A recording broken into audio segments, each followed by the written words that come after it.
And welcome back to another episode of the Ocho here at the Voice of College Football. It is Monday, March 11, 2024. My name is John Diadamo, and I'm going to be your host for the next couple hours or so.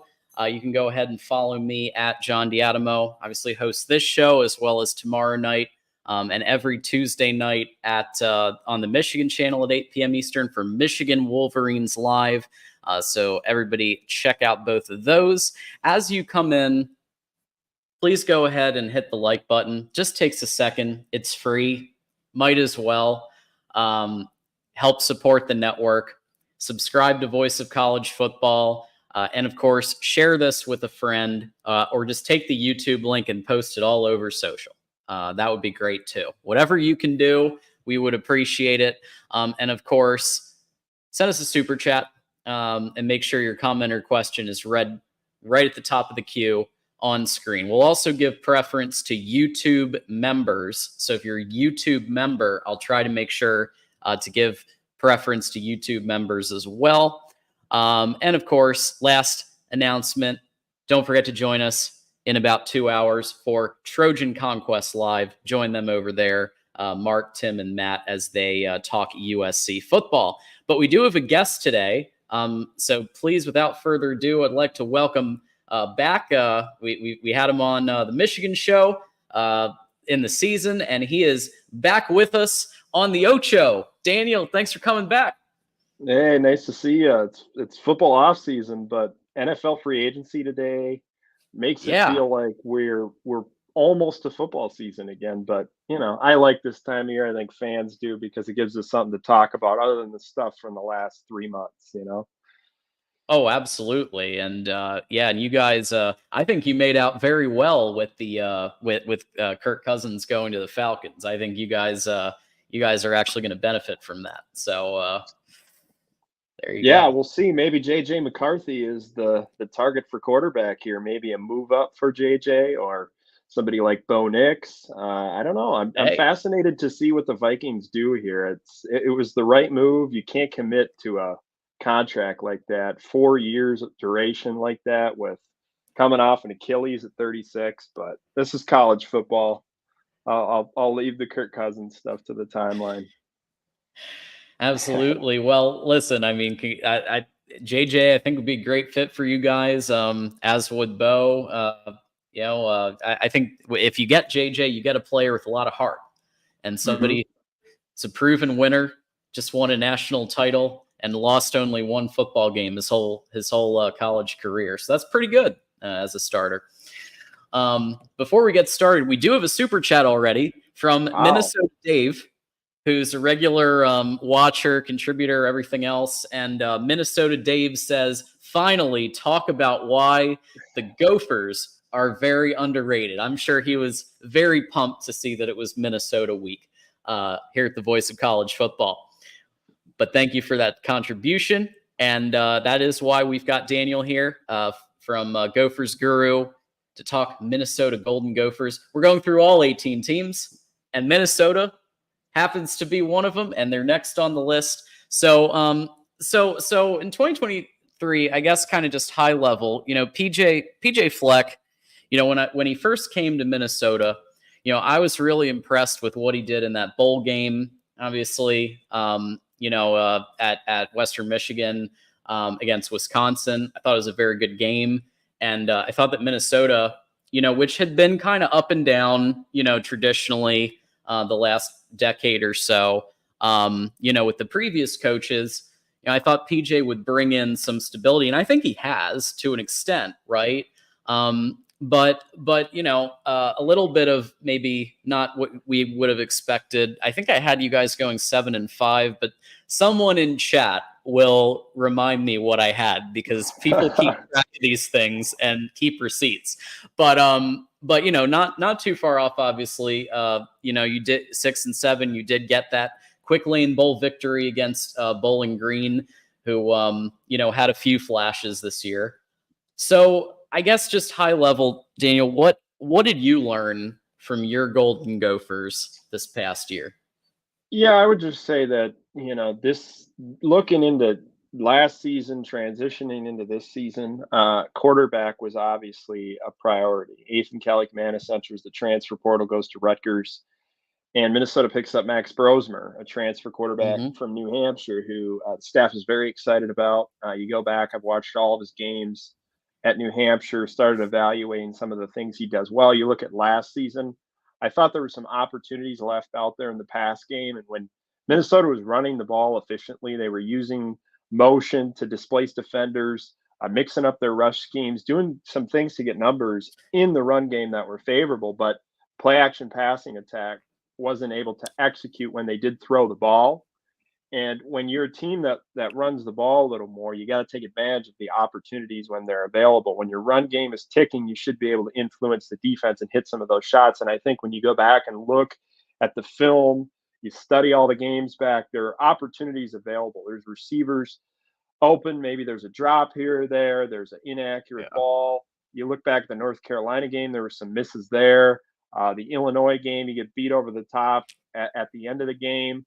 Northwestern game had a chance to close it out, couldn't. So I mean, your 7-win prediction, couple things go their way, a couple plays here or there, they probably reached that total. So I think Minnesota, the big priority this offseason was quarterback. Yeah. So I guess that's what they'll continue to work on. But obviously, with coming into 2024, what are some of the moves? Maybe personnel or players, or who? What are you most excited about, and some of what they've been doing in this offseason for this upcoming year? Yeah, I guess I'd say the defensive side of the ball. I felt like they were in a transition year last season, just trying to, they lost some talent. They had some younger players that were maybe not quite ready to play yet that saw action. They had some issues in the linebacker room. Cody Lindenberg got hurt. So then, you're in the Purdue game. You got Tyler Stolsky, a walk-on. You got Matt Kingsbury, a true freshman, playing on the road in the Big Ten. That's less than ideal. Maverick Baranowski got a lot of experience last season as a linebacker. He'll be someone who carves out a larger role alongside Cody Lindenberg. But, Derek LeCaptain, another name there that I think people forgot about. Derek was a core special teams player, a veteran that maybe was going to provide some depth last season. He suffered an injury and missed last season. So linebacker room, there's a mix of some guys that saw experience last year that were younger, Cody Lindenberg headlining the group, and then some, veterans there. I want to see the progression of that position group, how it comes along, because I think, your Matt Kingsbury's, your Tyler Stolsky's, your Maverick Baranowski's, Joey Gerlach, those type of guys, how will they blend in with Devin Williams and Cody Lindenberg? You saw the vast majority of action. And then the safety spot is another area. You lose Tyler Newbin, who probably be a high second, back end, first round type of talent in this year's NFL draft. So replacing he looked him really impressive. Yeah, he played outstanding. The instincts, the explosive trigger, being able to read and diagnose and react, disguise stuff. His game progressed over the course of his time at Minnesota, and I think last year you saw some compensation stuff going on as the season progressed, where maybe somebody's not in the right spot. Tyler's trying to make a play and maybe wasn't able to completely execute the scheme collectively. And I think that's what happens defensively. When you got an issue in the second level, it affects the third level. And you got one in the first level, it's going to have a ripple effect. Defense is layered. I always talk about that. And I thought last season they were in a transition spot where they had some younger players that weren't quite ready to play. They lost some depth guys in the portal late in the spring, which I think that's the key. You got to come out of the spring where you're not losing people. You got to hold on to your roster. You got to retain talent. Minnesota was able to retain the vast majority of their roster this offseason, which I think is very important for roster development. They're able to really kick NIL into high gear here to retain some of these players, which I think is how you maybe try to, take that next step and ascend where, Minnesota's got some question marks. I'd say safety, defensive tackle. Do they add another defensive tackle in the transfer portal? They had Jordan Garrod committed from Florida International. Then he flipped to Louisville. Weren't able to secure that. So maybe they're looking to add a defensive tackle. Kyler Baugh is departing, so they need to fill that hole. Theo Randall is someone to watch, a younger player out of Texas, second-year guy, long, twitchy defensive tackle who's flashed a little bit in the spring and the fall sessions last year the fall sessions that I was at last year in the summer. So we'll see what the Gophers do at defensive tackle. Yeah, and taking a quick look at the schedule for 24, to me it looks doable. I mean, it doesn't look like the most difficult Big Ten schedule. It doesn't look like the easiest Big Ten schedule. There's a difficult, semi-difficult non-con opponent, North Carolina. Obviously, still not sure what they're gonna. I mean, their team could look very different in 24. But you have some challenges, right? Iowa always presents a good challenge. Michigan, we're gonna have another round of battling there. So you've got some games that look tough. Penn State, but you also have I can see a bowl. I could see a bowl happen with this schedule. I don't know about undefeated, but I think a bowl and maybe even a little more is very. Maybe my prediction will finally come true this time around. Yeah, I would say that you look at the schedule where it's really going to be critical is about mid-October, starting with UCLA. You got Maryland at home out of a bye week. You got Illinois on the road. You got Rutgers out there. That 4-game stretch is going to be very pivotal when you look at how they're able to finish the season. If they're able to get into bowl contention, I think that's going to be the spot where they're going to have to perform really well. And then, like you said, North Carolina coming out of the chute there, the quarterback change. Right. Max Johnson probably is going to be the quarterback there. So, those first games are unknown. I always say it's like kind of preparing for the unknown where you don't know the personnel, what type of schemes you're going to see. You got some coordinator changes going on there. So I'm looking at that game going Minnesota and North Carolina both, you can kind of throw out any type of prediction because that first game I think is always an outlier. I've said I feel like things start to level out after you play your first 4 games. You get a feel for really who the contenders and pretenders are, kind of what the team's personnel looks like, their depth. That's when you start to learn about a team, and then you coast right into Big Ten play with Iowa there. That's going to be there's going to be a lot of pent up enthusiasm for that game after the way the last one ended. So that's definitely a fantastic way to kick off the Big Ten slate. September game at Huntington Bank Stadium. It's kind of nice. I like that they're playing that game early. Normally, last year they played it in October. This year they're playing it September versus playing it late in November. It's like the weather's nice. There's no weather implication. You can just play the game with everybody pretty much healthy. So those first 3 Big Ten games will be fascinating. They kind of set the stage for that 4-game stretch we talked about. Absolutely. And talk about unknowns. I mean, Iowa, not really sure who the quarterback is going to be necessarily. But they are obviously finally changing offensive coordinators. I would call it an upgrade because I think anybody is an upgrade over Mr. Ferentz, and I think even the Iowa fans in chat would agree with that. And then Michigan's another unknown because literally Alex Orji's probably if I had to guess right now, probably slightly ahead, but it's a whole defensive coaching staff change, and then young offense personnel. So yeah, you've got question marks all through this schedule that Minnesota could obviously take advantage of. Yeah, and it's then you get the Pac-12 new entries from the Pac-12 back to back, USC, UCLA. I know people are pretty excited in Minneapolis about USC at Huntington Bank Stadium in October. That should be a pretty good atmosphere. Yeah, and speaking of unknowns, Maryland, obviously, Talia was their quarterback for a long time. Again, yeah, I think they'll probably be all right, but I would expect a dip in the offense, at least a little.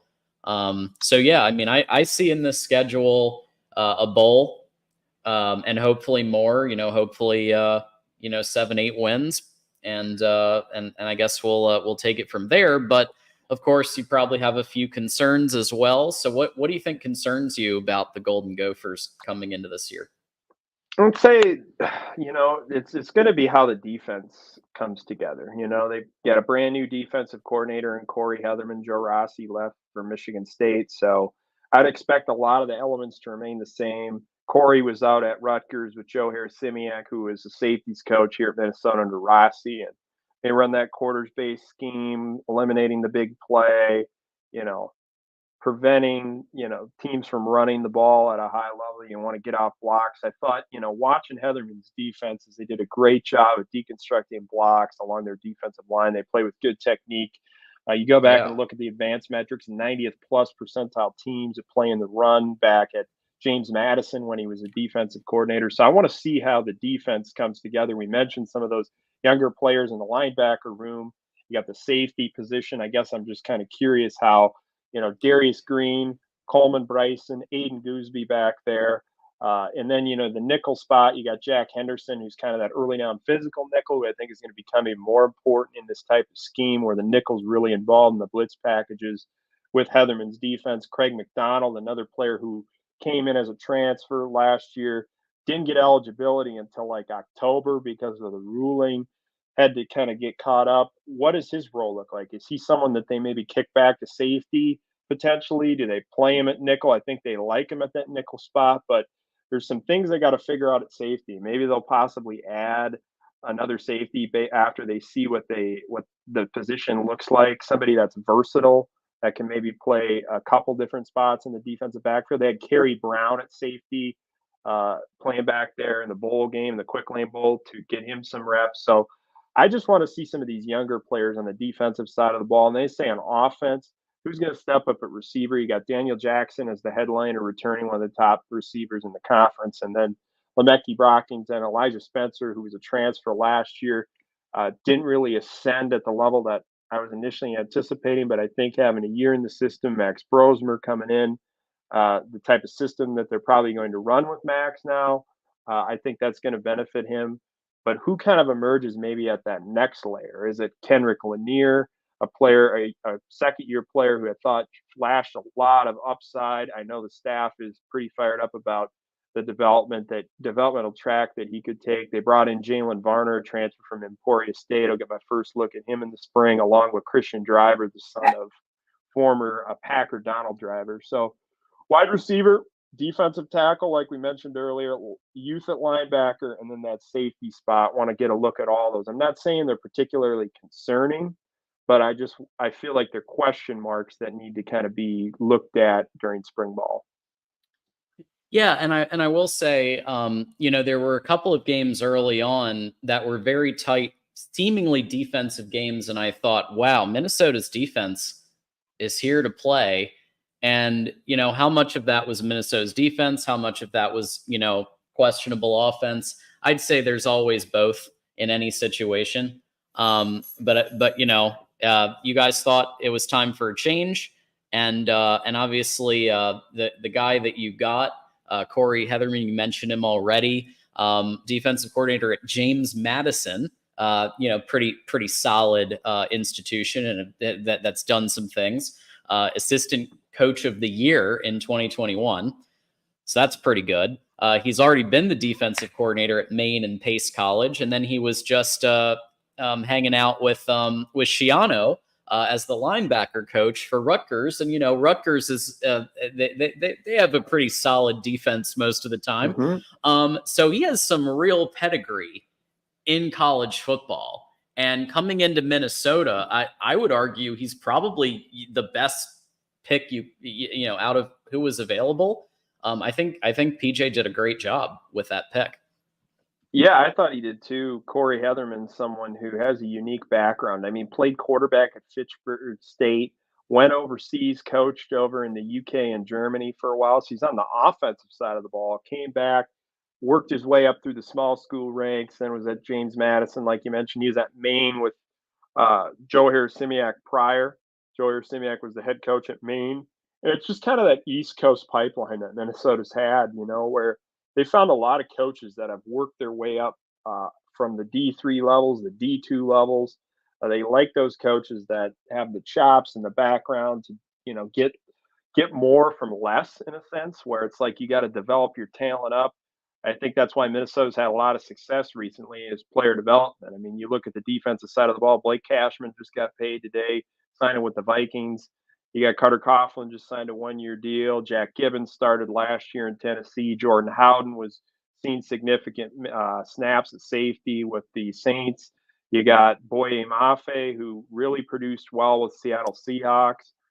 Thomas Rush was on Tennessee's practice squad. Terrell Smith playing defensive back corner for the Bears, got a lot of rotational snaps and saw action. Benjamin St. Juste with the Redskins, who was getting starting snaps, and then all-pro Antoine Winfield. So, I mean, you look at the recent track record of developing defensive players, I think that's what Minnesota has done a very good job of. And now with Joe Rossi going to Michigan State, Corey Heatherman coming in, what stamp does he put on this defense? I think you're going to see maybe a little more blitzing in some situations. That, like I said, the defensive line getting off of blocks. Obviously that was something that was coached up well previously, but it's something that I just watched the tape and I thought it was an outstanding fundamentals that I saw from that group. And you look at the numbers, him coaching the linebackers at Rutgers, just 6 Power 5 linebacker groups missed fewer tackles last season than Rutgers. So Corey Heatherman did a good job of coaching up techniques. James Madison, when he was there, 33-5 record from 2019 to 2021. And like I said, 90th plus percentile rush defenses at James Madison. So that's something to really watch for as he transitions in here. Yeah, and speaking of coaches with experience, you've got a new special teams coordinator who's been at Syracuse, the Jags, the Rams, the Seahawks, the Raiders, the Texans, and the Buccaneers. That's pretty good. 39-year college and NFL coaching veteran, overlap with PJ Fleck when he was on the Buccaneers staff with Greg Schiano back in 2012. So there's a little connection there. But like you said, work for Jack Del Rio, Mike Martz, Scott Linehan, Mike Tomlin, Josh McDaniels, Hugh Jackson, Greg Schiano, Gary Kubiak, Wade Phillips, Bill O'Brien, coaching a Super Bowl at the Steelers, and most recently was with the Syracuse Orange this past season. I think from a style standpoint, a little more aggressive on the punt returns, which is something that I think Minnesota fans really wanted to see them be, a little more aggressive with that. I think you got to give or take a little bit with field position. You got to know when to catch the ball, when to let the ball bounce. I mean, there are a lot of situations where I believe the punt returner's got to come up and catch the ball because bounce is definitely a factor that you really don't want to have in your games. I've studied that quite a bit. So I'm curious to see Ligashevsky's mark he makes and some of the approaches he takes with the return game. Very true. So obviously we do have another super chat from Minnesota Dave. So we'll honor that while you're still here. And so we've got, when are we going to start eating things that we're supposed to? I'm assuming he meant here beating teams that we're supposed to, but if you use the talk to transcribe, sometimes the words come out. I think that's what happened there. Like Illinois, Purdue, and Northwestern. I would counter with you beat Iowa. So, that's one that you could have gone the other way. And some would argue did, and due to the ref calls. So look, I mean, the ball's shaped funny, and these things go in both directions. So, I guess I'll let you take it from your perspective on, what they're going to be doing kind of to beat, maybe not necessarily it would be great to beat the Michigans of the world and the Penn States of the world, but hey, Illinois, Purdue, Northwestern. I just think this team has to show improvement from a depth standpoint. And that starts by developing talent that's in the second and third tier of your depth chart. And like I said, transition year last season where some players that maybe weren't quite ready to play, where you had some injuries hit, you had some guys leave.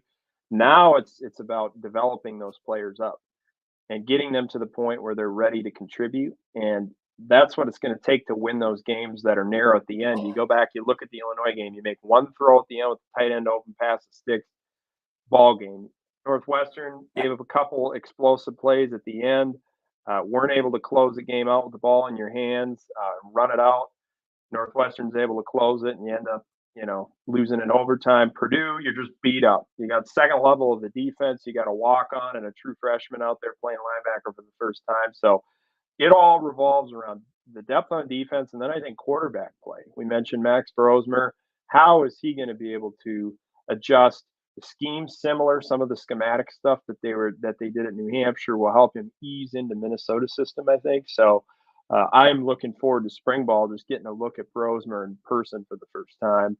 And then I'll have some more takeaways on it. You're not the only one who's excited to see what their quarterbacks do in spring ball. I think there's quite a few teams that have no idea, and so it's gonna determine a lot for the what the Big Ten looks like next year.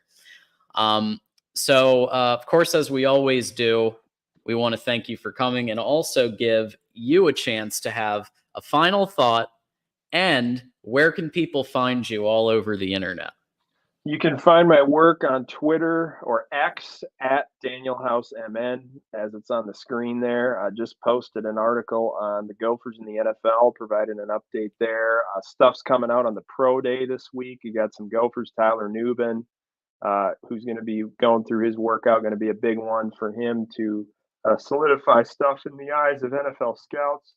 So keep an eye on that. Him and Brevin Spanford and a few others are participating in it. So we'll have some content on that. And then the Big Ten men's basketball tournament, I'll be there for that. Minneapolis providing some coverage. So keep your eyes out for that stuff on the website, gophersguru.com. Well, there you have it. And we've had our buddy Jackson Johnson, otherwise known as Double J, who's been posting your stuff here. So please, everybody, give Daniel some follows, some likes, all of that stuff, and check out his work all over. Daniel, thanks for joining us on the Ocho, man. I really appreciate having you. Hey, thanks for having me anytime. Happy to come on. Have a good night. All right. See you next time. Okay. Thank you for coming, Daniel. Before we get to our panel, and I am going to put the link one more time. We've got 2 people so far. So we've got another maybe 1 or 2 spaces. You can go ahead and come on in now. Once we get to 4 people on the panel, we shut it off. So we got 2 more to go. Otherwise, we'll just roll in a minute or 2. But before we do, got some announcements. So first of all, when you're doing your shopping on Amazon, as many of us do from time to time, check out this Amazon link on any video at the Voice of College Football Network. Help support our network. Get Mark Rogers a couple of bucks. And by extension, then that trickles through everything that we do. So if you're already going on Amazon, you might as well hit the Amazon link on any video that we do. Also, don't forget to check out our merch store. Joey is reminding us to check out the merch store, where we have a bunch of tremendous products for the family, friends, the college football fan in your life, and just look at some of what we've got. Look, we got our mugs. We got wine glasses. Note that I'm eyeing up that notebook looks good, and I need a new one, so that might be happening. T-shirt, shorts, flags, you name it, even stuff for the kids. So college football fans of all ages, our buddy Joey Foster puts together this merch store, and I love the variety of stuff. That's really what's exciting about it. So with all that said, if somebody can, we already got it. So here's I knew Double J would come in the clutch here. There's the link. Jackson's got it. Check out the merch store and see what's going on there. All right, we've got our all-star Voice of College Football community panel here on the Ocho, and we're going to begin with Jackson Johnson. host of the Jacksonian, and professional marketer for the Voice of College Football Network. Jackson, thanks for coming back. Oh, thank you for having me on again, John. How you doing tonight? I'm doing pretty well. Apparently, I'm getting more and more Irish according to Joey, every episode. So I don't know what's happening. He says I'm turning into a Notre Dame fan and hanging out with Will too much, maybe. Well, I mean, I got a Notre Dame shirt, so I mean, that's a win there. There you go. We do have our one of our resident reasonable Buckeyes, and he's not the only one, by the way. We do have some here on chat, at the Voice of College Football. And here is Sean Garner in the house. Sean, welcome back. Oh, great to be back. Long spent the past week in the nation's capital and at the University of Maryland. Okay. Today, so today was like a travel and sleep day, so I'm not completely abreast on all the NFL free agency, the chaos that I keep hearing all this noise about. But I heard a few things, and it sounds like an exciting offseason. Yeah, absolutely. Certainly some implications for some Big Ten players going into the NFL for sure. It's true. We've got lots of players in the Big Ten who are contending, including one JJ McCarthy rising the depth chart. But since we've talked about that before, I promise I won't bring it up today, other than just now. So we also have Minnesota Dave. I think it's more than fair that Minnesota Dave gets to be on the panel because it's Minnesota week. Dave, welcome back. Yes. I love it when autocorrect changes my words. Oh yeah. Well, we appreciate the contributions. I am gonna say you sound like you're coming in through it's like one of these wind tunnel or like a muffle. Does it sound better? A little bit. It sounds a little bit like Kenny from South Park. A little. That's actually what I was thinking. Yeah, it's like Kenny.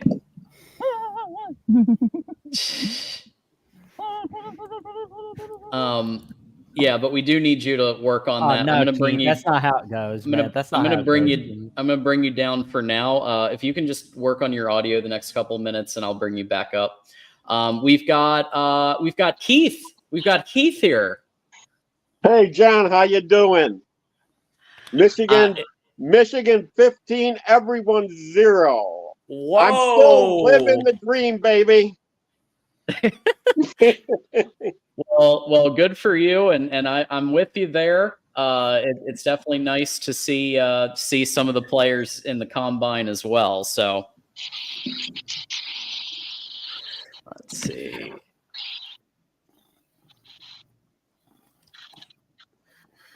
So we're gonna wait for Minnesota Dave to come back and check. We'll try his audio one more time. Just give me a chat if you've been able to work on it.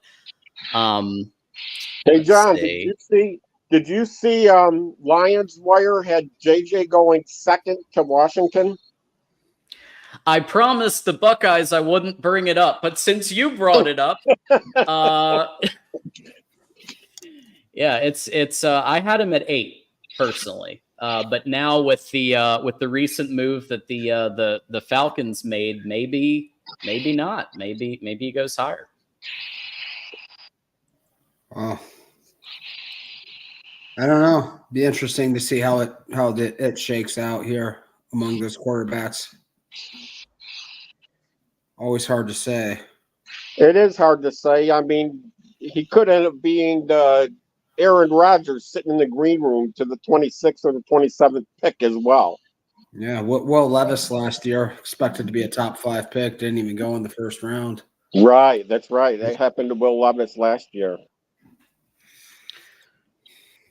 All right, I'm gonna try to bring Dave back in, especially because it's Minnesota week. I want to try to see if we can get this. Dave, you hear us? Okay. I can hear you. I can hear you. Okay. You can hear me better now. It's definitely better. I'm gonna adjust your mic volume up a bit, but I think we're about there. Okay, because I took it off my iPad. I took it off my iPods. That's what I think. That'll do it every time. Well, I wanted to come to you first because we did just have a representative, a media member of the Minnesota Golden Gophers. We had our buddy Daniel House come back from Gophers Guru, who does some fantastic work over there. So based on what he said and what you've been looking at, I mean, can PJ Fleck get it together? Can Minnesota kind of go past that 5-6 win and have a good season this year? Well, yeah, I think so. His name is not Tim Brewster, so yeah. Well, he listen, if PJ is one of those coaches that you count him out, but one thing that stuck with me that Daniel said is that he was able to retain almost all of his talent, which in this era, with what's going on with NIL, transfer portal, everything else, it's harder and harder to find a team that does that these days. Yeah. The big thing with me is I feel that Daniel hit it on the head. It was we had a little bit too many last year of people leaving and transferring out. And then, like you said, you had a whole bunch of new guys.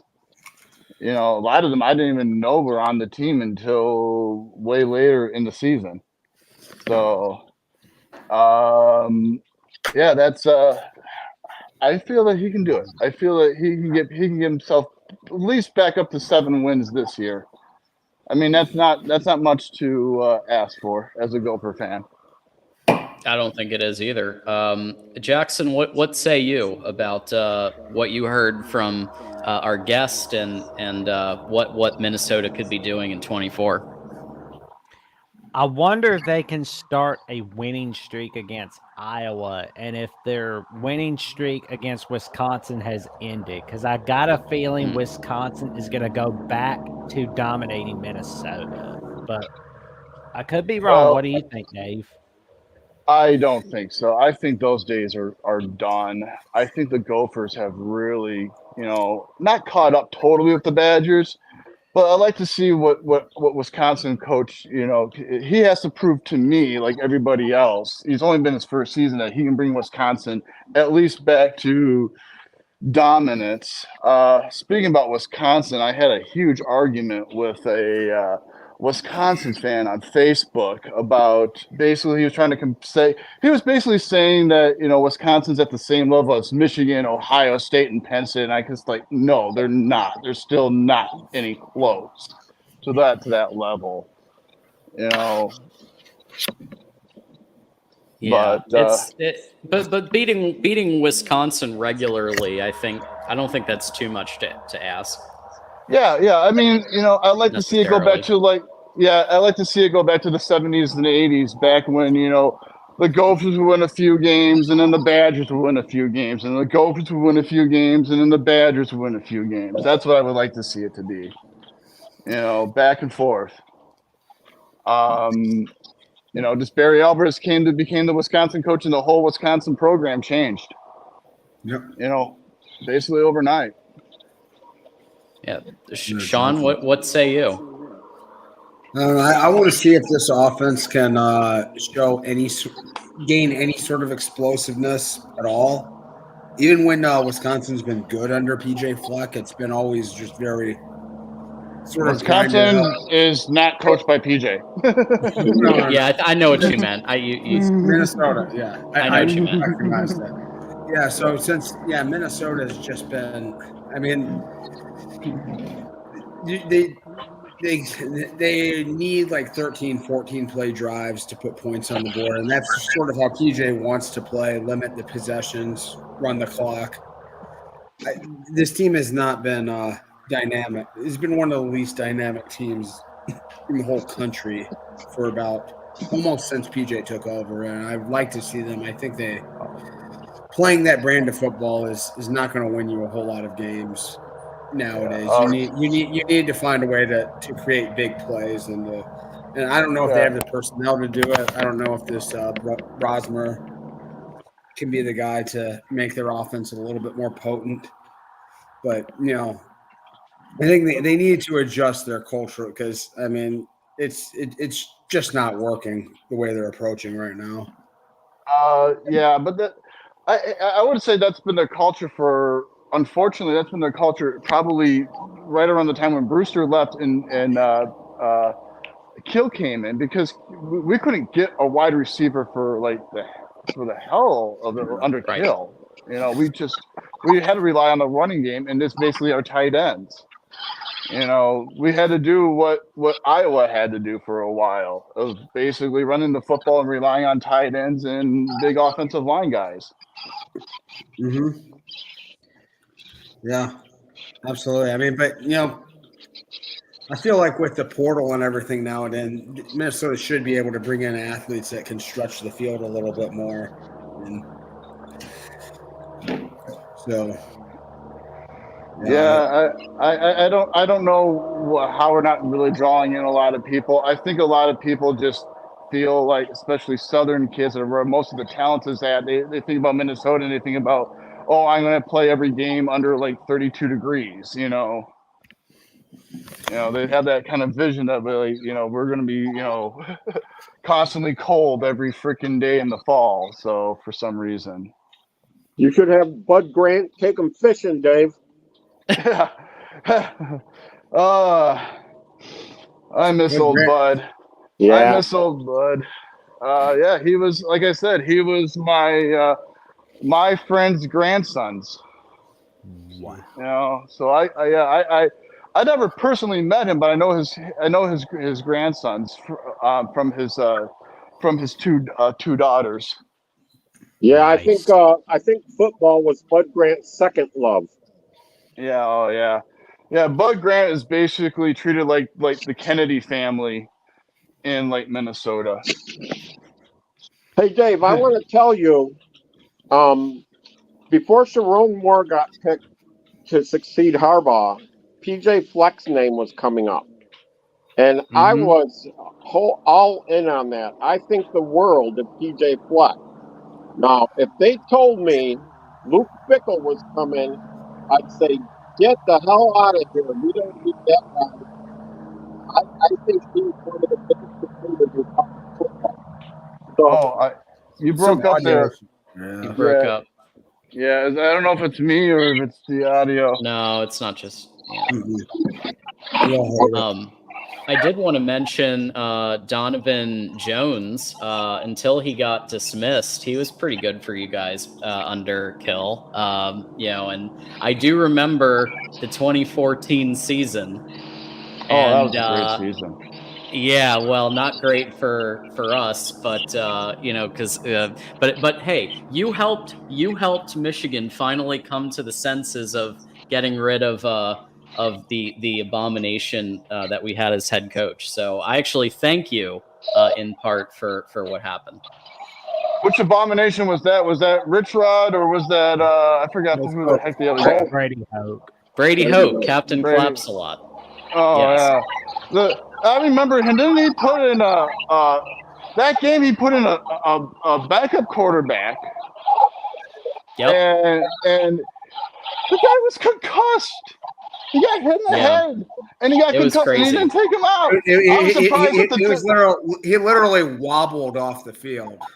Oh yeah, probably like I was wobbling Friday night. Yeah. Oh, he was right back in.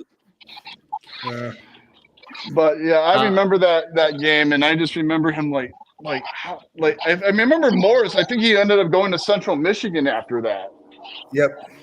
Yeah, he did. That sounds right. Oh man, D-Rock Irish says Brady Hoke equals Fred Flintstone. Oh man, don't do Fred Flintstone like that. Fred Flintstone's way more likable than Brady Hoke. Brady Hoke doesn't say yabba dabba do. Fred Flintstone. I mean, they both wear a headset the exact same, so or at least used to. So, True. so there you have. Keith, any thoughts on Minnesota before we move on? Yes. I think you guys really miss guys like Mo Ibrahim and Tanner Morgan. When you had good skill position players, you guys really could put a good product on the field. Also, last year, I'm a pretty good student of the game. I've got to say, you had one of the toughest offensive lines that Michigan faced. Those five up front could push back on us better than almost anybody we could see. And I felt sorry for Penix because we were beating him to concussions in the championship game. Yeah. Is it just me? Like, there's been an on and off break off, so I couldn't really totally get I heard. Offensive line in Michigan. Michigan has struggled with Minnesota's offensive line. I'm really sorry. That's the only thing I could really get out of that. I'm sorry. Is it me, or are the rest of you hearing it, or am I breaking up? I don't know if it's me, but I'm hearing you fine. Yeah, it's not too bad, but I'm definitely getting some background noise going on from somebody. But yeah, no, I think with the schedule Minnesota has, just to put a bow on this, the schedule that Minnesota has is doable.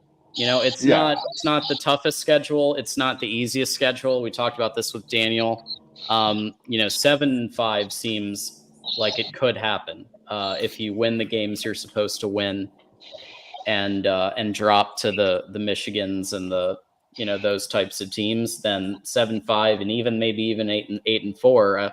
I think PJ needs to have a season like at least 7 to 8 wins, his seat's going to be scorching. Oh yeah, I mean his seat's scorching already. I mean his seat's been warming up a lot now. That oven is starting to warm up. That hot seat is really warming up right now for him, because there's a lot of fans that are like, "Hey, look, you took us to be 11-2, back in 2019, and then you had a couple of 9-win seasons. That's great. We were happy about that. We were able to beat Wisconsin. We finally got off the schneid with Iowa, but you still expected to do a lot more than what you did. You, like I said, you couldn't last year lose to teams like Northwestern. You couldn't lose to teams like Illinois. Yeah. But Northwestern wound up going what, 8-5? Yeah, but they were all right. Oh yeah, I mean, I'm not saying that they were bad. I'm just saying in comparison, they were to up where by they 17 were in the fourth quarter of that game, though. I mean, no, they're up by 21. They were up by 21. It was worse. They was up by 21. Oh, okay. And the fact that you guys lost to Purdue, that really hurt as well. Yeah. Oh yeah. That's another like unacceptable loss for us. Like, to me, Northwestern's an unacceptable loss every year. I don't care how good they are. It's unacceptable. I don't care how good Illinois is. It's unacceptable to me. Purdue is unacceptable to me. I'll say, though, I really do kind of like Minnesota's schedule very much. Just browsing through it here, they miss Ohio State, they miss Oregon, and so they get Michigan. They have Michigan on the road. They have Penn State at home, so kind of the tough game each there. It's not. I mean, outside of. Probably at Michigan isn't really winnable. Home against Penn State, though, I mean, I don't know. I see Penn State below, just not show up on some of these road games late in the year. So sometimes, we don't know how good. Yeah, we also don't know how good Penn State is going to be. You know, I mean, I feel like we almost do. I mean, they've been kind of the same team the past like 5-6 years, right? I mean, they're like the 11th best team in the country every year. I mean, that's kind of what they. Yeah. I mean, what I meant by that was like I don't know if they're actually going to have like a 10-win season or like a 9-win season. That's basically it. You know, it comes down to basically, are they able to like consistently finally beat the teams that they're supposed to beat, and then always lose to Michigan and Ohio State. It seems like it's always been the Penn State thing. Yep. That's been the book on them for a few years now. Yeah. Well, yeah. On the bright side, all Penn State would have to do is finish in the top 4 of the Big Ten, and they're in the playoffs. So that's where we're at for the 12-team playoff.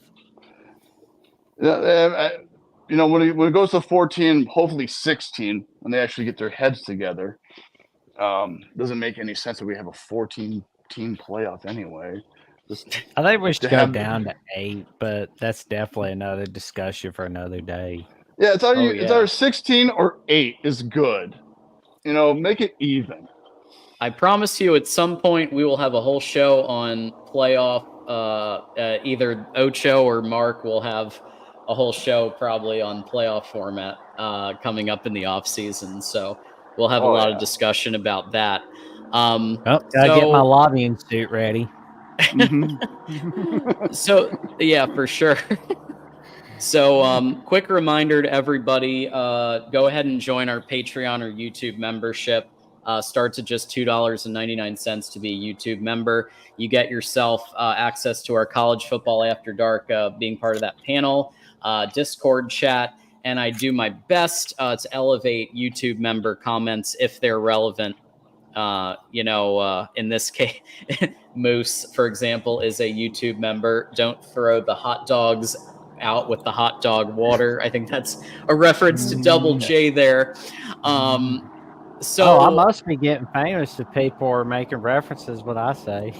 But I will say though, if you're looking for exclusive live streams, watch parties, top-notch predictions, betting advice, and all around insider looks in all of college football, go to patreon.com/MarkRogersTV or become a YouTube member right here at the Voice of College Football. There it is. Stay tuned. There it is. So in 247 Sports, way too early predictions. MSU football is going bowling. So they have a 6-6 record, which I believe we kind of had said that they would probably go bowling with the coaching change that they made, or at least I think they're probably going to go bowling.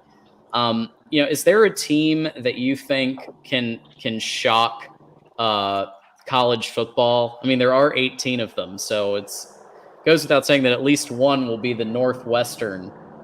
And everybody thinks they're going to win 1 game or 2 games, and they win 8. Who do you think could be capable of it this year? Star Jackson.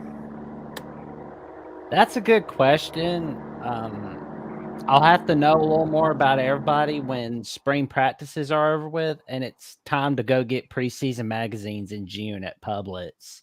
But I think the reason why they have Michigan State going bowl eligible in 2024 is because we're looking at the schedule, right? And we see the August 31st to September 21st slate. They got Florida Atlantic coming to their backyard. They got to go to Maryland. They got Prairie View coming to their backyard, and they got to go to Boston College. We don't know what to make of Boston College's roster yet. Maryland's QB situation. That's more of a question you have to ask Locked On Terps host Trey Moore, who's been on the Ocho before. Now, September 28th through October 26th, that's going to be rough because they got the Buckeyes, they got Oregon, Iowa, Michigan, but the November slate looks like a cinch because they got Indiana and Purdue, and there's Illinois, Rutgers. But Rutgers is not an easy win as it was before. Neither is Illinois. But Indiana, they got a new coaching staff with Kurt Sidnetti. And Purdue kind of looks like the pushover, the Big Ten right now. So, yeah, I could see 6 wins for Michigan State. Okay. Yeah. And on the bright Sean, side, they don't have to worry about their head coach doing some weird stuff in the back room. Yeah. Yeah, there's definitely some. It was an interesting last offseason with some of it, and in the season actually for that one. But yeah, definitely we had especially when he's out doing the there. mess around on his phone. That's a no. Yeah, just say no. If you want to keep your buyout, just say no. So Sean, any thoughts from your end on maybe a surprise team coming into the 2024 season? I think a lot of people are sleeping on Wisconsin coming into this year. I think that this is the second year under the new staff. I think there'll be a lot more familiarity, a lot more consistency on that side. Tyler Van Dyke coming in from Miami. I saw 2 years ago like how much talent he really has. Now he was at Miami, so things kind of went south there for him. But I think he's a really good fit in the Longo offense. We saw towards the end of last year Will Paulding really emerge as as a playmaker, as a threat, and I think the defense will get significantly better. We saw, no one really gave them a chance. LSU returned had everyone except Jaden Daniels play in that game for them, and they needed everyone to play because no one was giving Wisconsin a fighting chance in hell. It looked like one of the biggest bowl mismatches of the whole slate, and they showed up and they fought. I think there's real improvement there. I also, Nebraska is an interesting case. Is Dylan Raiola ready to show up and lead them? They improved defensively significantly last year. So, if they can become a little more potent, they should have a chance as well. So, I like those two teams. I like those two teams to possibly. Okay, who are we looking at here? This is Nebraska. Nebraska. Okay. 9-3 prediction on this one. I see where you're going with Wisconsin, Nebraska, Sean. They could have a pretty big 2024. And we'll learn a lot about Wisconsin when they have Alabama coming to their backyard. I wonder if that game's going to be on CBS because let's be honest, Brad Nessler is going to get tired of having to call Fresno State. He's going to want to call Wisconsin, Alabama. Yeah. It'll be interesting. Alabama's in such a state of transition too. Even that game might be hard to gauge where Wisconsin's at afterward. But if they can have a good showing, and I definitely think they can win that game. Is it at Alabama? No, it's at Wisconsin this year. That's why I said it's going to be on CBS because it's exclusively going to be on. We got Big Ten games coming exclusively to CBS. Instead of sharing with the SEC. That Wisconsin USC game, that's going to be a tremendous game on September 28th. And, late October and the whole month of November, that's going to be very telling because, they got Penn State coming to their backyard. They got to go to Iowa. Oregon's coming to Camp Randall for the jump around. And we're going to see whether Wisconsin can continue the winning streak against Nebraska. And then we're going to see if that winning streak against Minnesota comes back for the Badgers. And Nebraska's got a pretty easy slate for the start of the season. The first 7 games of the season, with the exception of Colorado, That looks like you can go to a ball game with that slate. I mean, yeah, 9-3 is definitely ambitious, but with Raiola now on the team and what Rule's been doing, and like you guys have said, the schedule, I don't think it's that far fetched. And it would certainly, I'm sure Nebraska fans wouldn't mind getting back to 9 wins in the season. Oh man, just our friend at the Voice College Football, Justin Adams, is definitely going to be very happy with Nebraska. That I can guarantee. There you have it. Minnesota Dave, any thoughts on a Big Ten team that might shock everybody? Well, when it comes to Big Ten teams that will shock, I think there's going to be one team. I think Nebraska's going to shock. I think they're going to finally get off that schneid. And then I'm going to say it's going to probably be a tough year for USC. I think of all the new teams of the Pac-12, I think the USC is going to have the toughest. They have a very tough schedule, and they're known for their offense, but their defense is just awful. Awful. So, sorry, Tim, if you're watching. But yeah, I'm thinking 8-4. I was saying, is 2-4-7. I was saying something even worse than that. I was saying 5-7. Whoa! Wow! Look out! I think it's going to be a very tough year for USC. Did somebody? Wow. What's your reasoning for 5-7 on USC? Like you think that defense is going to be that bad? Good grief! Yeah, I really do. They were really bad last year, and it's just to the point where an average offense, all it takes is if they score, they basically have to score last every game for me to make me feel comfortable that they can win 8 games. See, I'm sort of on the opposite end of USC with, especially with regards to their defense. I mean, they've been competitive in this league. They went to the championship game. Could have very easily won it and been in the playoffs last year. Not this past season, but in 2022.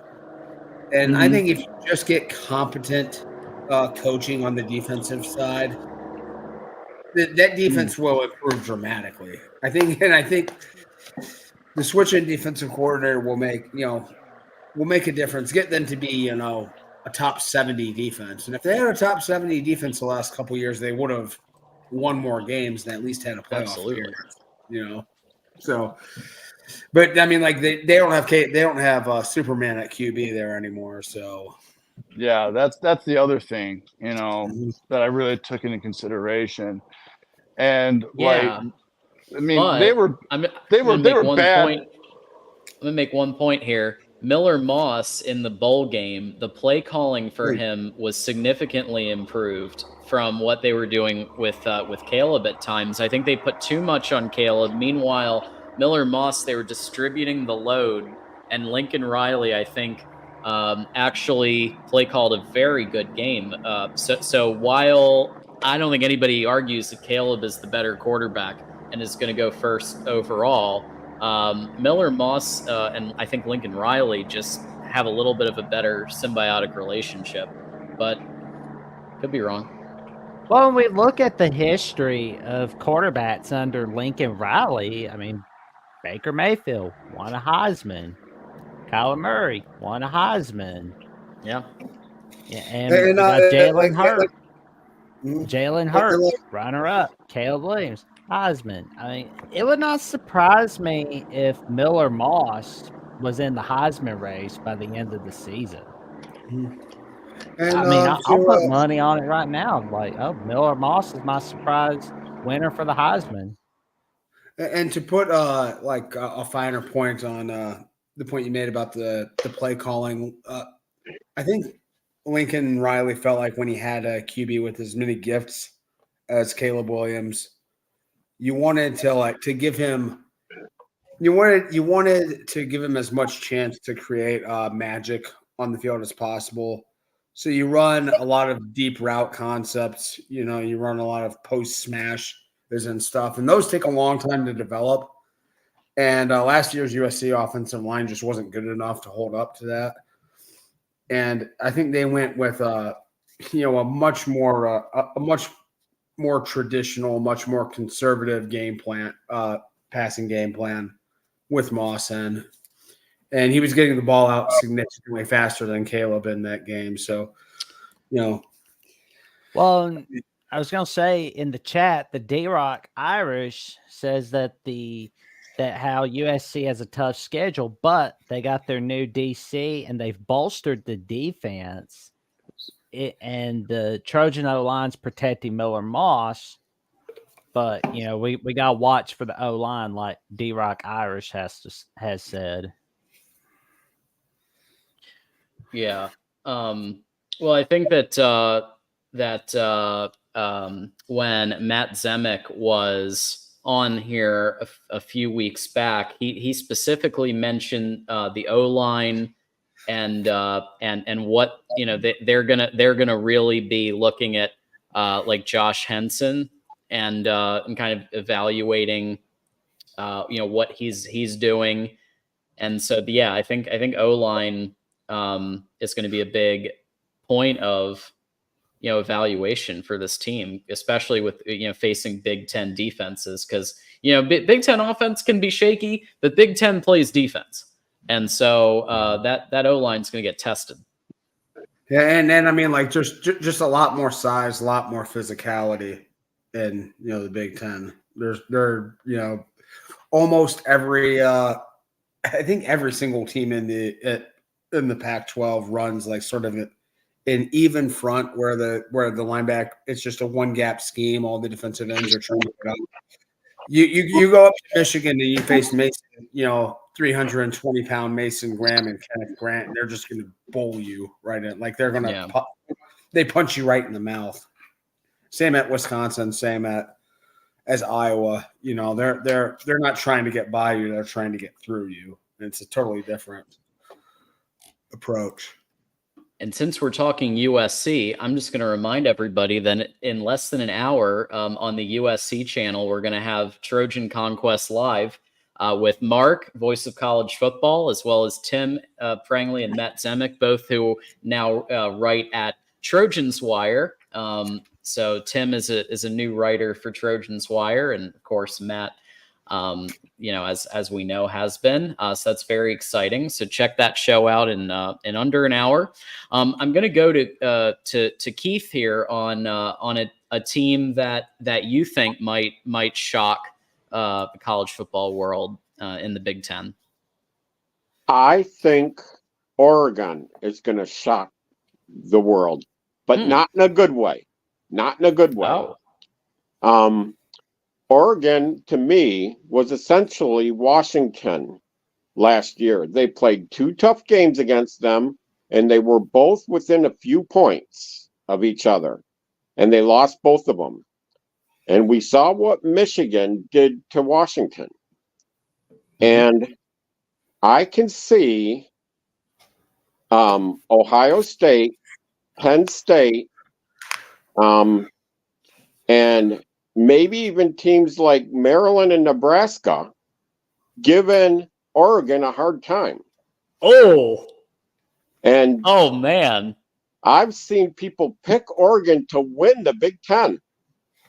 But I have a feeling early in the season, we're going to be shocked by somebody beating Oregon. If we could look at their schedule, we could pick out the game. Well, let's why don't we do that? So let's see here. I've got the Minnesota schedule. Yeah, I mean, Oregon. Like, I actually think Oregon is fairly well positioned, especially on defense, to come into the Big Ten. But yeah, there's a lot of unknowns here, and really, we don't have many data points on these teams other than, like somebody pointed out, Michigan, versus Washington. But keep in mind that game was pretty close until the end when Michigan's talent took over. Like, that game actually was a pretty respectable game. When they just weren't calling holding on Michigan, but calling it egregiously against Washington, right? Oh, geez. But anyway, my point is, the score wasn't reflective of how the game went. No. For most of the game. But so we've got the schedule up here, and yeah, you've got Oregon has the Idaho Vandals, Boise State Broncos. Okay, that they can provide a challenge from time to time. Cupcake. Oregon State, the Beavers. Yeah, so I mean, you've got a mix here, right? Because you've got UCLA and Michigan State, beatable. Ohio State, it feels very much like those two. Like we could see a lot of offense potentially in that game. Ohio State plus 3 touchdowns in that one, just like we did Washington. At Autzen in Eugene. Yep. Ohio State travels very well. Extremely well. Extremely well. That's Does Oregon still have that running back, Bucky? No. He left. He graduated. Yeah, but they'll be able to run the football. They've got a killer offensive line. They have one of the best in the country. Yeah, he was one of the backs that Minnesota I thought should have kept, and he ended up going to Oregon. Yeah. Oh man, we're gonna see a lot of big noon kickoffs involving Oregon. Yep. Wow. And then we got Michigan. You got at Camp Randall. Yep. And then you end it with the Washington Huskies. I mean, that's not an easy schedule by any means for your first year. So I can see what you're saying. I don't think it's that bad. I mean, outside of the Ohio State game, what game in their first 10 really threatens you? I mean, Michigan definitely can be. Well, let me put but I do think Michigan. I do think Oregon wins that game because I'm kind of predicting Michigan's offense to be quite bad this year. So, and I don't know what's going to happen with Oregon State. I mean that should. Oregon State lost so many players in the portal. Their programs, their program's really reeling right now. That's not going to be. That definitely should not be a hard struggle for Oregon this year. I have to say I do like their bye weeks coming right after their big rivalry and before a big rivalry. Yeah. Smart. You got in between Oregon State and then UCLA. And then, the other one in between Wisconsin and Washington. Yeah, John, but I think all of the Pac-10 teams are for a rude awakening because what happened against Washington is, the game was close, but in the second, in the third quarter and fourth quarters, our physicality and our aggressiveness started to wear them down, and that's how we got labeled boa constrictor by Joel Klatt. And we boa constricted them as well as we boa constricted anybody. And I have a feeling that a lot of Big Ten defenses are going to boa constrict these Pac-10 teams that are coming in. Yeah. Honestly, I think USC, Oregon will be fine. Washington, I think will do all right, I guess. But UCLA, they're screwed. UCLA, I mean, put UCLA's games on Cartoon Network and Nickelodeon. It's that bad. I mean, you gotta make them fun somehow.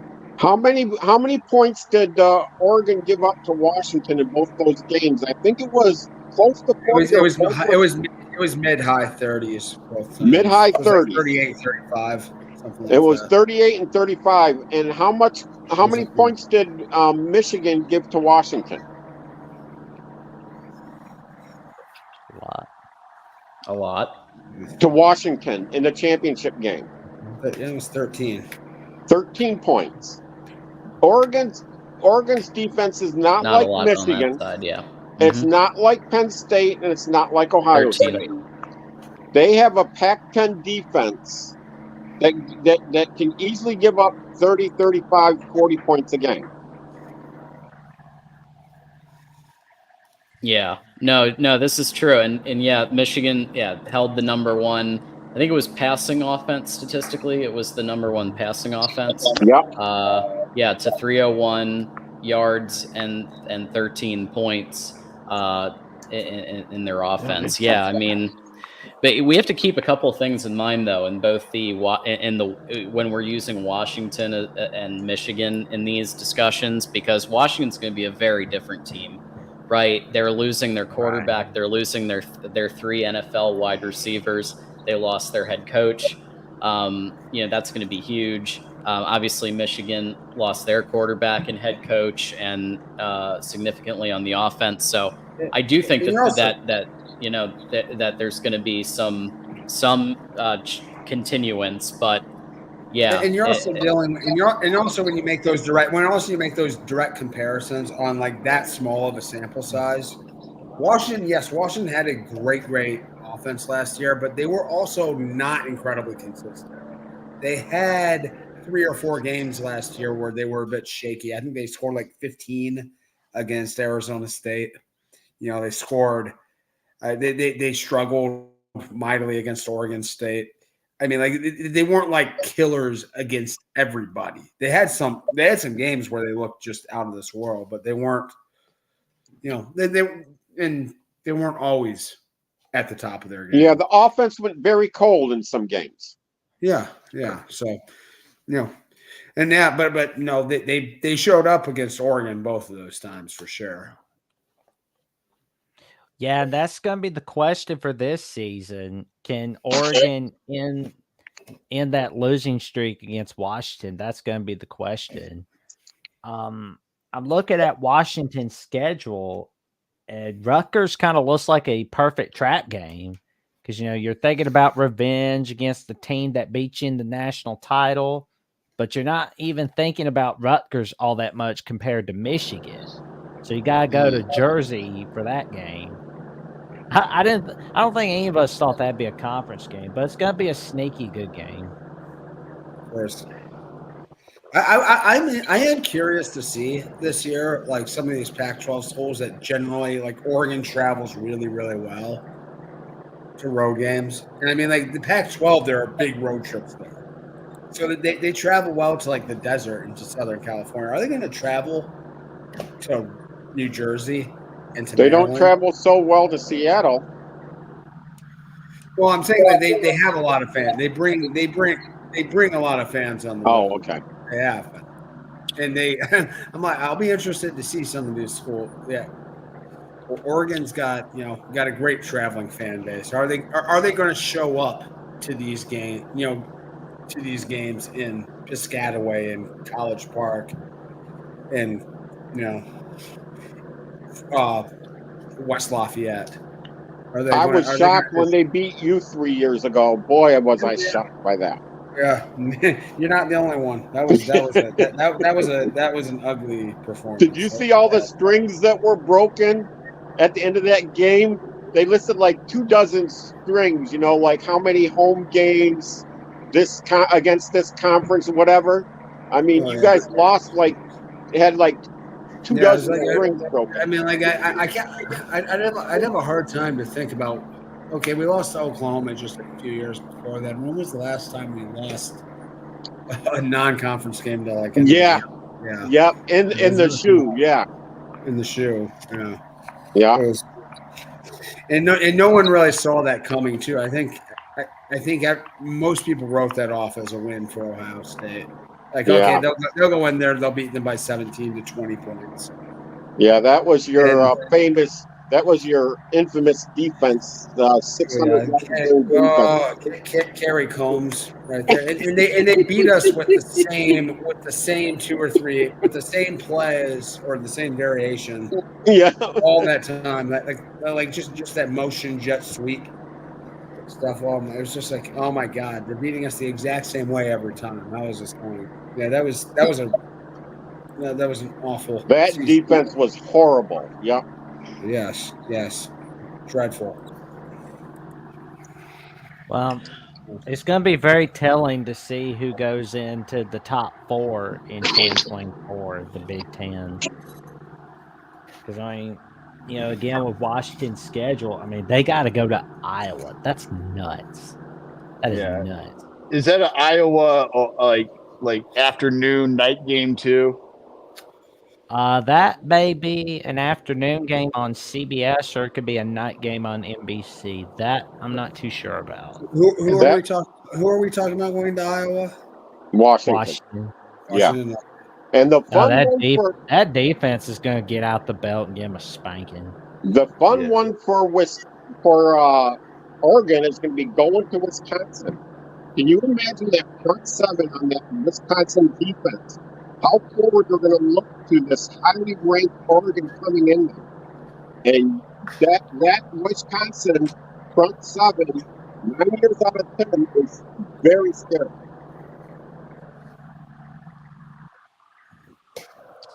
Yeah. Yep. Hey, we're still getting background noise from me. I just want to know. Kind of. Yeah. Every time then I know what it is. It's not bothering me at all. So. All right. Then I know what it probably is. It's the carpet truck in the background. I'm sorry. It sounds like Charlie Brown's teacher. No, you're good. You're good, man. I just may have to mute you if it gets a little crazy. So while we have you, Keith, the last topic, and then we'll go to final thoughts and where can people find you on the internet if you want to share that. But we did have, it was announced the other day that there's a little more turnover happening in the Michigan football program. We will talk a lot more about it tomorrow night at 8 p.m. Eastern with TJ Konarski from Ronin Sports Talk on Michigan Wolverines Live. However, we're going to bring it up here for a second that Mike Hart, running backs coach who coached Hassan Haskins, who coached Blake Corum, who turned Khalil Mullings from a linebacker into a running back, it has decided to step down for personal reasons. We don't know exactly why, although we can speculate. I won't do it here out of respect, but we can speculate. But we have heard some names for replacement, including Denard Robinson has been tossed around. DeMarco Murray, the running backs coach at Oklahoma, is another one. And some others too. So what do you think this means for Michigan, or will they just keep pressing on, Keith? All right. I think this is a bigger loss than any of us realize right now. When Mike Hart stepped onto the field for Michigan way back when, as a freshman, we could see that he read holes like nobody that had been there in 20 years or so. And when he came onto our coaching staff from Indiana, when he was on the Indiana coaching staff, they beat us. And he came back from Indiana to here. He taught all of our running backs to read like that. And if we lose that ability, our running game is going to significantly decline. We need somebody that can teach reading the holes as well as Mike Hart, and I don't know if that's available. That's how scared I am by this move. Wow. Was a no-show coach for I don't know about 6 months, but definitely in the off season he has been. I don't think he's been out on the recruiting trail or anything. After the championship game, right after the championship, and he went on a leave of absence and hasn't been back since. Yeah. So, yeah. So obviously we wish him the best if it's health or personal, wish him the best. And I get if there was any frustration because of, because there was speculation that he was looking for head coach, he was looking for offensive coordinator. But Sharon Moore kind of emerged. They all had an audition with the musical chairs head coaching situation. They all had an audition. Sharon Moore kind of emerged to the point where Harbaugh picked him to be interim for the final 3 games of the season. So Hart had an opportunity, but it did just seem like the last couple of years, not just this year, the winds have been blowing towards Sharon Moore. for that position. O-line coaches make better head coaches than running back coaches anyway. Mm. That's one thing I think Michigan's got going for it this year is by promoting Sharon Moore, I have very high confidence we're going to have a top offensive line again next year. Yeah, I agree. I think that's very fair. Top offensive line with 0 starters returning, though. I mean, yeah, we already got 2 quality transfers in, and we had depth on that line. Crippen, a couple others. I can't think of their names right now, but we El Hadi, Percy. There you go. Yep. Yeah, they've been waiting for their opportunity for years, and they've been competing against these starters that keep coming in. But I think transfers that keep coming in. But I do think this is the year that Crippen gets center, El Hadi, and Percy get on that line. At least 2 out of the 3 will get their opportunity, I think. Yeah, and I hope Ohio State keeps underestimating us. For the last 3 years, Ohio State has won the offseason. That's true. Wait. What was the offseason awards we got last year? No, what did we? Last year you got 5 stars to R1 maybe. And every year you guys win the offseason and come in and say, okay, this is our year, we're going to get Michigan, because they don't even really belong in our league. And in the last 3 years, we fought harder than you, and we came out on top. I would say positive buzz about Knowles was also up there. Positive buzz about Devin Brown potentially overtaking Kyle McCord was up there. And the hope of what that could bring to the offense. I know that was definitely talked about. Urban Meyer was famous on the pregame show. They're going to stop the run. Remember that? They're going to stop the run. And we're seeing Corum break for 50 and Edwards break for 60. And the Ohio State keeps thinking this is their year. We're going to finally do it. We're going to stop Michigan. Well, they had their best game defensively, I think. I think prevailing wisdom. I mean, Michigan was ranked higher in every preseason poll last year than Ohio State, like everywhere across the board. I think that game sort of went to script last year. The previous 2 years, yes, definitely. I think prevailing wisdom was Ohio State. I couldn't help but feel like that Michigan, Ohio State brought their A game against one another in 2023. I mean, they both brought out the genjutsu. Yeah, that was that last year's game went, I think, kind of like according to how most people thought it was going to go. It was just a really good game. Close. It's going to come down to a big play or 2 at the end. Yeah, but most of you the 2021 and 22 games, those were kind of bizarre. But most of you I would say 80 or 90% of you Ohio State guys thought it was going to be a close game, but you were going to finally come out on top, right?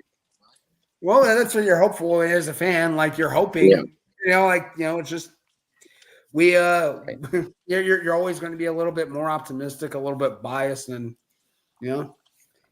if 2 teams are pretty close and competitive, you ask either fan base, 95% say, "Yeah, we're going to win." Yeah, so that's that was Michael. What was that? Michael Barrett said at the awards banquet or awards gathering they had in Chrysler Center there. He said, "We came here to do 2 things: chew gum and kick ass." When we never found the chewing gum, we never found any chewing gum, and that's what I loved about this Michigan defense. They just wanted to go kick everybody's ass across the line of the scrimmage. And then they figured the game would end up the way we wanted it to. Mm-hmm. That's how you play defense in major college football.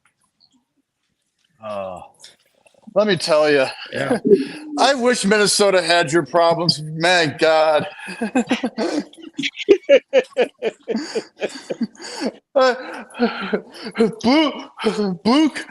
Blue chip problems, I swear. Blue collar. Yeah, it's Blue true. chip program problems. I did want to say about this Mike Hart hire. Yeah. I'd love to kick dirt and say, haha, Michigan lost, and this is going to ruin their program. Running backs don't matter. Running back coaches matter less. This is, if you develop a good running, a good offensive line, a good offensive scheme, the running game will follow. The running backs, I think Travion Henderson is the most talented running back in the country. Our scheme at times the last few years has been dog crap, and we have it's shown in the inconsistency in his performance. I mean, if you can get the guys up front moving people, your running game will be just fine. That's what I have to say about that. And like I said, when Hart came in, he taught all the running backs the art of reading the hole. And I don't think Travion's that good at that. If Travion had Mike Hart as a running backs coach, I bet you he'd run for 2,000 yards every year. I'd say his first year, he did a great job of it. I was actually looking back and I had a show with Buckeye Mike for a while, and we were looking at Travion Henderson versus Blake Corum, and I thought I was like on very solid ground, and then I went back to Henderson's first year, and I was like, oh, that was pretty good. Yeah. Yep. Yeah, and I mean, Travion was playing very, very hurt the second year. He was better last year than he was in 2022, but I think Ohio State has two phenomenal running backs this year. I'm not ready to sit here and say Ohio State's going to dominate you and anybody in the running game yet, because I haven't seen that our offensive line is capable of dominating in the running game, and I haven't seen necessarily that we can scheme a running game as well as Sharon Moore, as well as Michigan has done the past few years. I agree with you. Offensive line comes first. But I think Travion's problem every running back gets hurt in major college football, and they always have injuries. So they should slow down every year. You should never have anybody running for 1,500 yards by that standard. But I think what killed Travion is he came in with that great freshman year, and the next year, Quinn Ewers came in with $1 million NIL, remember? And Travion sitting there, number one running back, probably getting 100 or 200,000, saying, "What the hell?" I think that messed with his head a lot. I very, very highly doubt that. Travion is an incredibly I don't think Travion is a very materialistic person. He's a really, really different person. I can't imagine him caring much about what anybody's making in NIL. He's very spiritual, very religious. I don't think he cares at all about that stuff. To be honest. I got to admit that's highly speculative on my part. So you know the situation a lot better, but that's what it looked like to me. I mean, no. I mean, like, if people didn't know, like, Travion had 2 broken bones in his right foot that he broke in the second week of the season, and he played the entire year with that. Now, he went out and played the games. He was healthy enough to play. But like a running that takes a little bit away from you, and by the end he just couldn't play. He played through an insane amount of pain that season, and the production showed that. Last year, if you watched him, and he still missed some games, missed some times, he was a way different player. He was far more explosive and far more, dynamic to make and move. So I mean, it's just. Hopefully he stays healthy this year. But like I said, I mean, that position, I would much rather have a greatly improved O-line than have those 2 running backs. I think you can get a good running game if you've got a good scheme and a great O-line play. Yeah, and I think the running back coach means more than you do, because we had our 3 or 4 best running backs since Mike Hart, when Mike Hart became our running backs coach. Yeah, but what else happened there? Did you also get Sharon Moore to come in and coach the O-line? We did, and we had a 2-year running Joe Moore Awards. Yes. Mm-hmm.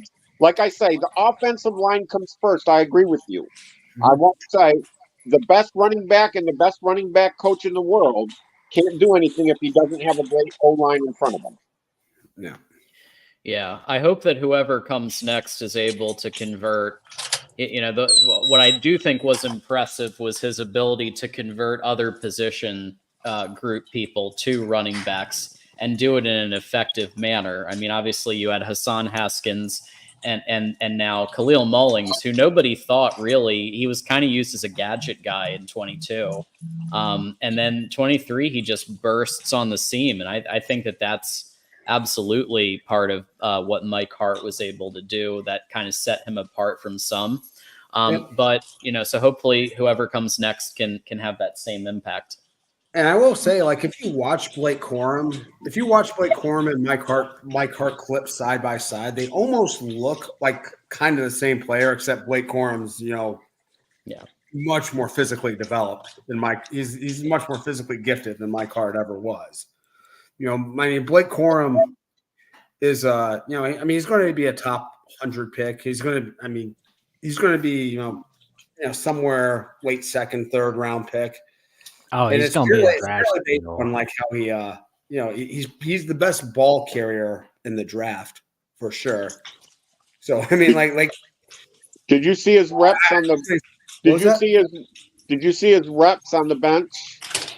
Yeah, I was 100% saying like I didn't know how well he was going to do in all the other testing categories, but I said he's going to bench. Way out bench all the rest of these running backs. Well, he outbenched like 80% of the offensive tackles. Yeah, that was shocking. Yeah, I mean, well, shocking sort of, but if anybody who saw the video clip of him benching in the around his team there, yeah, it was pretty cool. Well, you know what other great backs in history did really good at bench on the combine? Walter Payton, Barry Sanders, great running backs. Corum is in great company there. And when it comes to blocking, because in the NFL, blocking is as important, 5 times more important than it is in college. Yeah. If you can do that many reps on the bench, they're going to believe in you as a blocker in the backfield. And that's going to help his draft stock too. I don't think it'll kick him up to the first round, but I would expect that he'll probably be a day 2 pick. Yeah, he definitely should be. Michigan fans here, what happened to a former really old running back, Tim Biakapatuka? Whatever happened to him? Yeah. You mean after he ran for like 320 yards or whatever against Ohio State? I was at that game. That was fun. That was the first Ohio State Michigan game that I remember watching. Okay. Yeah. So, yeah. He was in the league for a few years. I think he played for the Giants. He got drafted by the Panthers. Okay. Yeah, and he never really panned out. I don't think he rushed for 1,000 yards in his career, and he was only for a few years in the league. He got injured a lot. He came into football pretty late too. He was from Sierra Leone or something, I think, and he just a monster. That game against Ohio State though, he ended up getting drafted like he was like a top 10 pick that year, I think. And I think he was a lower first round. I think he was at the end of the first round. I believe so. I think he was drafted ahead of Eddie George the next year's draft. Oh, okay. So I believe so. I'm like almost positive, but well, he does. I have his page up. He owns 8 Bojangles restaurants in Georgia. So he is he is taken the entrepreneurial route since being a player. So that's pretty cool. Hey, John. Hey, John, look up where Deuce Staley is. Remember the old running backs coach for the Lions? He was a great running back in the NFL, and he was a running back coach for the Lions. If he's coaching high school somewhere, maybe he'd come back to be our running back coach. He's kind of coaching for the Browns, actually. So, is he on the Browns? Okay. Yeah, he just got hired at the Browns, along with a very famous offensive mind, Tommy Reese. So it's they're putting together the all-stars over there. All right, we've got the USC show coming up in a bit, so I want to make sure they can get their traffic and everything as well. So I'm going to go now to final thought, and where can people find you on the internet if you want to share that, and if you don't, just give a final thought and move on. So we're going to start with Keith. Final thought. All right. Where can people find you? Okay, I'm not a social media guy at all. I'm a big college football guy. So this is the place you find me. Cool. And my final thought is everybody look out for Michigan. I don't be surprised if there's very little fall off this year. I expect our defense might be as good as it was last year. Our offense, we're going to have to find a way somewhat. But if you have a good defense, you only need to score about 20 points to get that W. So be ready. Michigan, I expect Michigan's not going to have much of a fall off at all. Thanks, John. Love the optimism, and go blue to you, and we'll see you next time. All right. Join us tomorrow night. Michigan I will. Live. Okay. All right. Okay. Coming up next, we got Minnesota Dave, because it's Minnesota week. Well, I don't really have much to say, except for I will probably enjoy a little bit of Big Ten basketball tournament going on. I'm going to try to go to at least maybe one or two games. Don't really care if the Gophers win or not, but I want to enjoy. I mean, I do care, but I just don't think they're going to be in the NCAA tournament unless they win the Big Ten tournament. So, yeah, I think that's pretty much almost for everybody that's not a top 5 school right now in the Big Ten. I think it's going to be in total worry on the bubble. Michigan State's on the bubble. Indiana's sort of playing really good lately. You guys are on the run. Iowa, of course. Yeah. But pretty much I'm just going to say doing better than us. So enjoy it. You guys fell off so badly. Oh wow, it's rough. What is it's real rough. Yeah, I heard that Howard's going to be still rehired. I mean, why? Probably this is awful. Because he had health issues. And Ward thinks he can recreate what happened with Harbaugh. So I'd put it likely he gets rehired. Seem like it. Yeah, so we'll see what happens. I mean, I thought he was going to be fired after the Wisconsin incident. The only positive, if Ward brings him back, is if he fails again, then Ward might be finally in trouble. So there could be some positivity there in the long run. But all right, Minnesota Dave, anything else for us?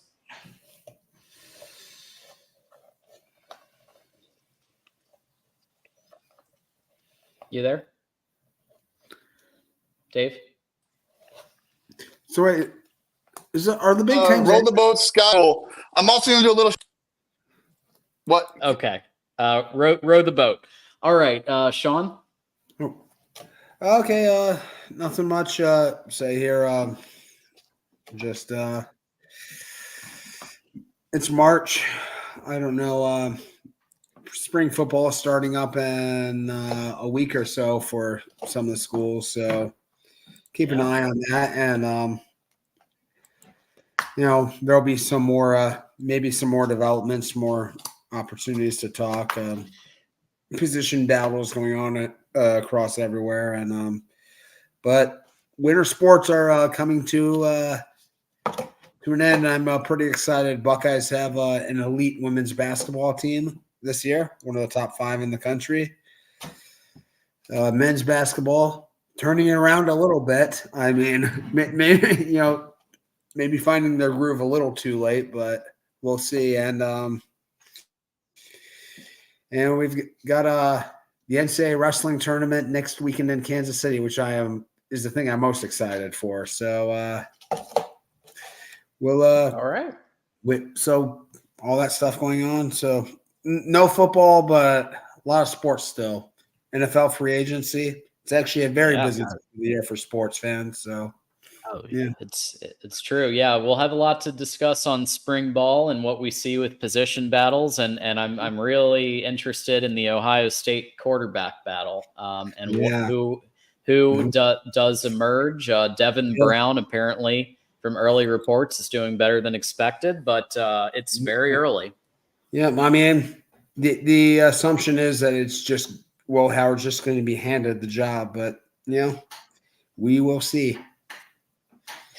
Well, Sean, good luck with enjoy all the things you're doing, and we'll see you soon. Absolutely. Take care. Later. And last but certainly not least, our marketing extraordinaire, Double J. Final thought, and where can people find you? Well, I will say, though, it's going to take me a while to figure out who's going to be that team in the Big Ten that shots the world. I mean, in a way, I'm kind of leaning towards USC as that team that shots the world, but I guess we'll wait and see. I mean, Nebraska, Wisconsin certainly made that list, but, you can find me on Twitter at Jackson099Sis0335 and on Instagram and Threads on Jackson Johnson 543908. And on YouTube, you can find me at Jackson Johnson 979. I'm 197 subs away from getting to the magic number 500. And I can't get there without your help. So, everyone, I'll need all the help I can get. And tonight, Will and D and I are doing the college basketball recap preview show on my channel at Jackson Johnson 979. And on the Will and D channel. So there is all that. And you can also check out my latest episode, The Jacksonian, from Friday night with Mark Zanetto, the host of Locked On UConn, where we discussed our take on whether UConn can repeat as national champions. Will there be any mid-majors in the Final Four? Or better yet, what's going to happen to UConn in football? And how's it going to affect the men's basketball program, the women's basketball program, and much, much more? Stay tuned, everyone.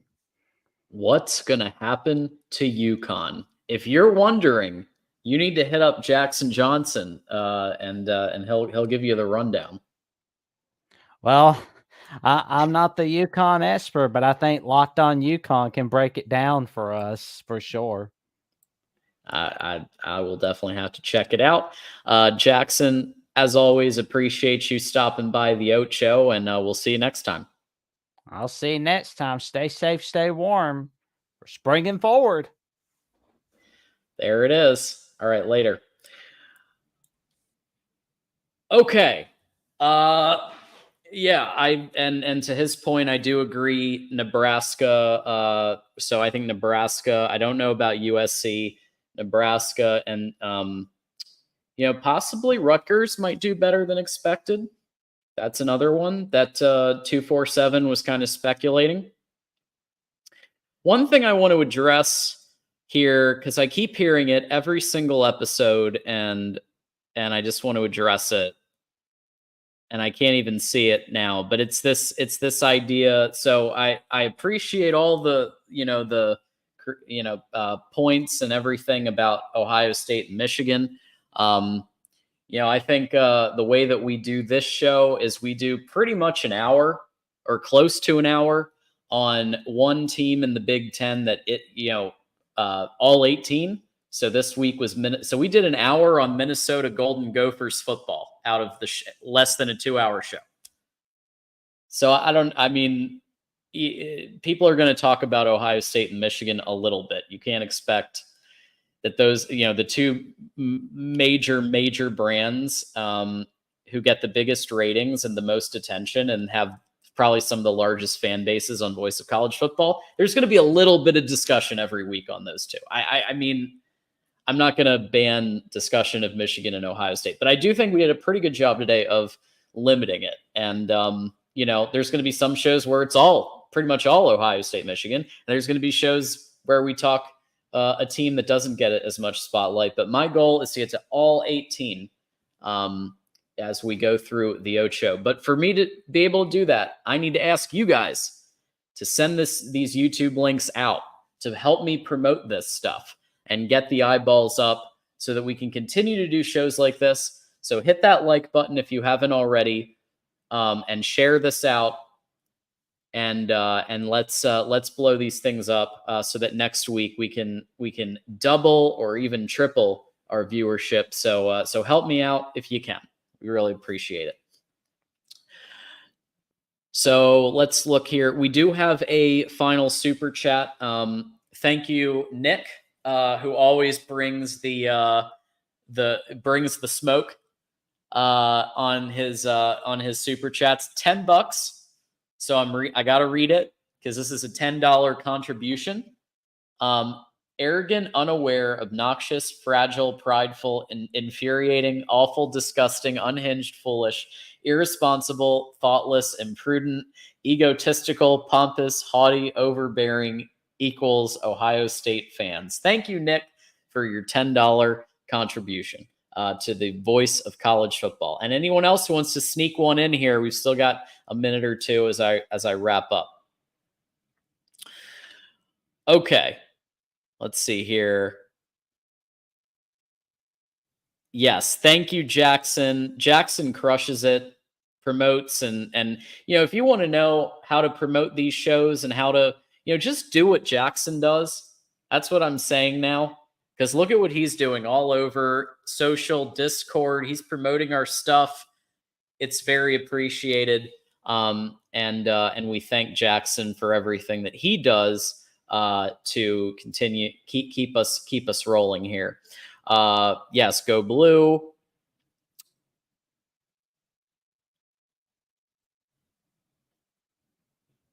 Yes. So as long as you're not doing anything with racism, sexism, politics, and really bad personal attacks on people in chat or people on the panel, then sure. And I'll read it. So if an Ohio State fan wants to contribute $10 and do the same thing to Michigan, have at it.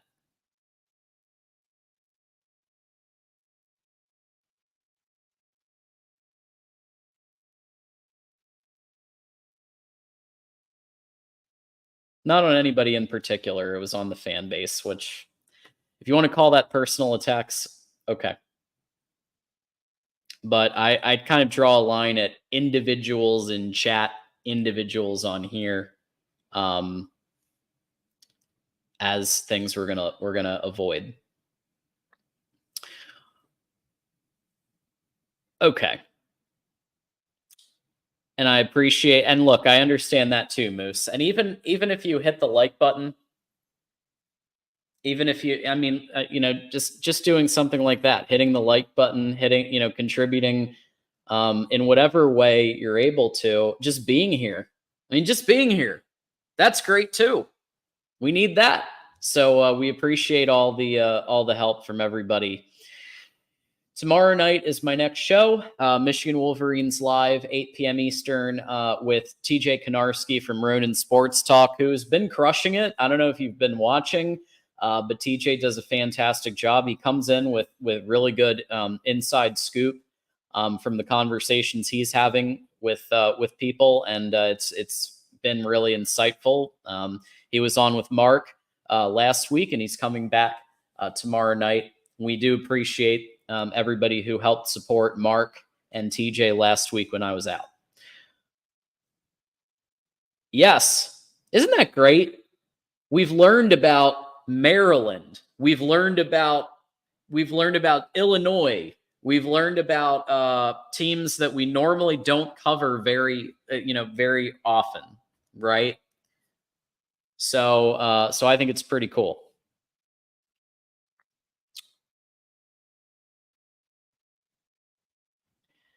He is very busy, Ralph. Believe me, we try. And he knows he's welcome back anytime. But the man is to his credit. He's working on so many projects and initiatives, but we will try to bring him back on. Well, Argraw was here today. Argraw was here. And Argraw, if you're still watching, feel free to come on tomorrow around 8:30. I put the link, and the first 4 people that come in is who I take, with some exceptions. But usually, first 4 people that get on the link, that So Argraw. We have another one, Lambda, as well, who comes in from time to time. We even had a Rutgers fan, Keep Chopping. I hope Keep Chopping comes back, because he was fun. Okay. Coming up next in literally a minute. Wow, this show like literally flew by. Trojan Conquest Live, where Mark Rogers, Matt Zemek, and Tim Prengley are going to tell you about linebackers. That's right, folks. It's the spring preview on Trojan Conquest Live, and you're going to learn about linebackers. So here we go. Conquest Live linebackers. Boom.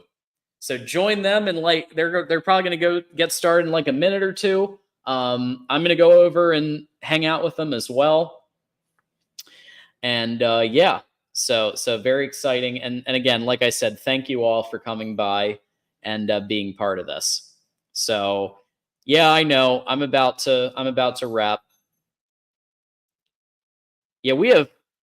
I mean, I encourage actually the Michigan people. When I'm doing the Michigan show, I'm like, please support our other shows, go on. And they do. And we have Michigan people who support the Oregon show. And we have Michigan people who support the USC show. And I love it. I think it's fantastic. And, the more people who can support our shows across the network makes me happy. I don't care who they root for. So yeah, I mean, I get your point. Yeah. It's yeah. I mean, I still see it when I go onto Buckeye stuff and I chop it up with the Buckeyes. I still see people say that, like, why is a Michigan fan in here? But every once in a while, if I have time, I like to go over and chop it up a little, and it's a good time. And you learn a perspective that you might not learn if you're just in a bubble. I agree. Okay, that does it. So join us right over on the USC channel for Trojan Conquest Live. And until next time, this was John D'Adamo saying thanks for stopping by, and go blue, and see you tomorrow night.